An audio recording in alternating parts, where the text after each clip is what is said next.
মনে করুন গাড়িটা আপনার এভাবে পড়ে গেছে, তারপর খুব সহজে আপনার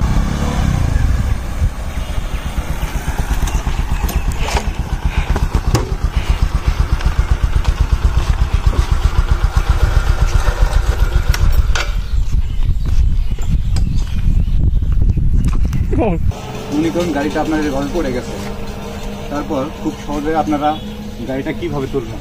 প্রথমে এইভাবে ধরবেন, গাড়িটা ধরে এইভাবে যাবেন, না এইভাবে না, এইভাবে সুন্দর করে নেবেন, নেওয়ার পর আসতে এইভাবে গাড়ি নেবেন, নেওয়ার পর এইভাবে সুন্দর করে গাড়ি চাপ দেবেন, দিয়ে যে গাড়ি উঠে গেল কোনো পরিশ্রম ছাড়া।